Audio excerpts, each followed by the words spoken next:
We are back for another video about socialism with hopefully what I'm known as your favorite socialismophobe. And this time is about a book that I read, and there's been a statistic that's been floating around for a while now that says that millennials, 43% of them, would rather live under socialism/fascism regimes than under capitalistic regimes, which to me shows a complete lack of understanding of history and a blatant, willful denial of reality. And I have just the remedy for that. I have a book today that I just finished reading, and this book should be mandatory for reading for everybody in high school, but also is a really good red pill for anybody who thinks socialism is any kind of a good idea at this point. Okay, read this book. So the lighting isn't great here, sorry guys, but it's called Red Famine. It's Stalin's War on Ukraine. And this is probably, the letters are probably mirrored over, but the author is Applebaum. And just a quick note on the author, I don't know her. This is the first time I've ever read a book by her. But her writing is just, from a literary perspective, it's beautiful writing. Just, you read the book and it just flows, and it's easy to understand, yet so well written. I highly recommend it to anybody. Now, aside from the writing, she also has a crazy amount of stats and bibliographical references, bibliography, whatever. She stuck like a quarter of the book is references. Is that how you say it in English? References? Fuck, man, I should really learn English. I should be a bit more prepared for these videos. Anyways, sorry about that.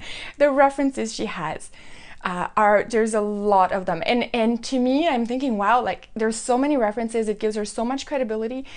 I almost think she went to the Soviet Union, the Soviet Union archives and slept there for 4 months and just read everything, because it's just the amount of credibility she has based on the data alone is unbelievable and very much appreciated, because I do like reality and facts.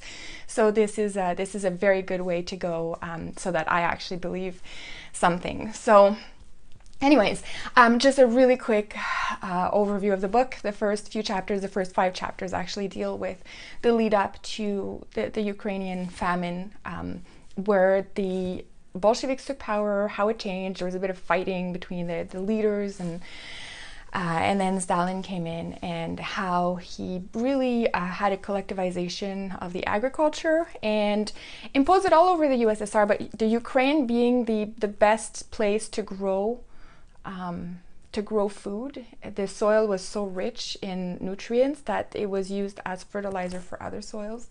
The Ukrainian soil, it was really the best place to grow things. So Stalin just zeroed in on Ukraine right away because of that. And what he did with the collectivization of the farms is put all the peasants on collective farms, and then issued decrees on requisitions. So they would say you need to produce X amount of grains per year or per season, and we're going to come and collect it. So they were not allowed, the Ukrainian peasants were not allowed to keep anything.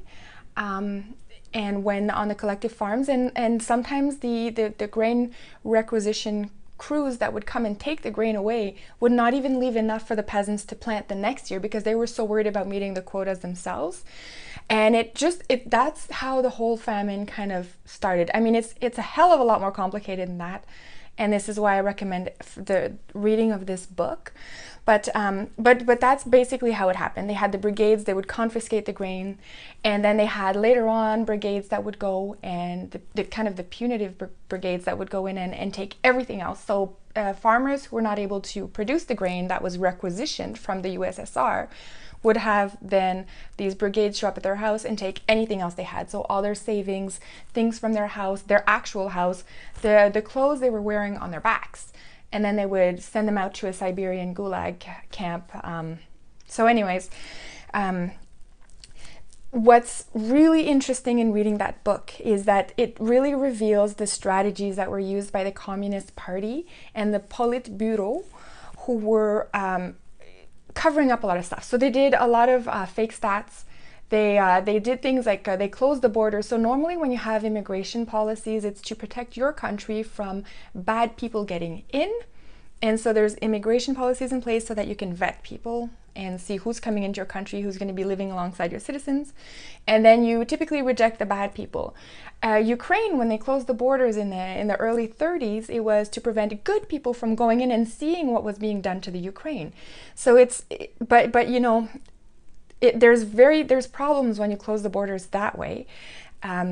So anyways, all sorts of measures like that Stalin took against the Ukraine, made up stories. He had all the writers write fake stories for him. We just saw a fake story in Canada this week where we had a terrorist attack in Toronto done by Faisal Hussein, and despite the fact that it was proven to be ISIS-inspired attack, the media still ran with the whole mentally ill story. So this is an example. This is exactly what they did to cover up the famine in Ukraine. They made up stories and then they falsified stats.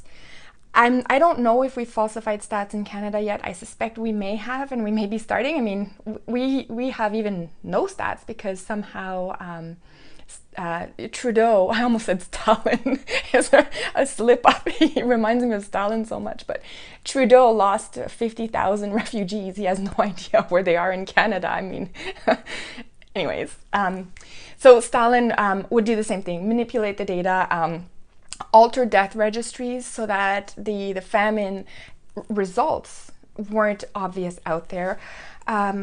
After the famine, they published stories about how there was a boom in births in Ukraine, which is not possible. There was nobody that was having babies because even the ones that survived were so malnourished that the chance of having a boom is impossible, and it was proven impossible, but yet they published all those stories, faking it.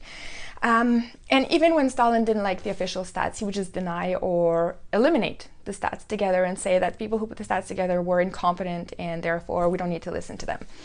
So it's the Ukraine, in the Ukraine, Stalin managed to lose 8 million people. He just we don't know what happened to them because the official stats, well, we know what happened now, but the official stats reported a number and then the falsified stats reported 8 million lower than that. So he lost 8 million. I mean, Trudeau only lost 50,000, but USSR was far, far bigger than Canada. So I don't know, maybe it's proportional. I don't know. But anyways, so this agricultural collectivization, the grain requisitions, everything, it was very, very clear that it was a socialist measure. It was the goal of socialism was all in mind, and it failed. It failed, and it cost a lot of Ukrainians their lives. It traumatized generations of Ukrainians after that. If you know any Ukrainians, talk to them about the 1932 famine, and they will have heard all of the stories from their parents and their grandparents. So yeah, it was absolutely horrific. So anyways, if you want to be red-pilled because you think socialism is a good idea, I would really recommend that you read this book. I think it should be mandatory for all high schoolers. My kids are going to read it the minute they're entering high school. I'm going to make sure that this is on their reading list so that they can understand how detrimental and evil socialism really is. And anyways, I've ordered more books. She's got 2 more books and Applebaum, and I've ordered 2 more, and I'm going to be reading them, and maybe I'll make a video about them. I don't know. But anyways, let me know what you think about this, and I will see you everybody in the next video. Bye.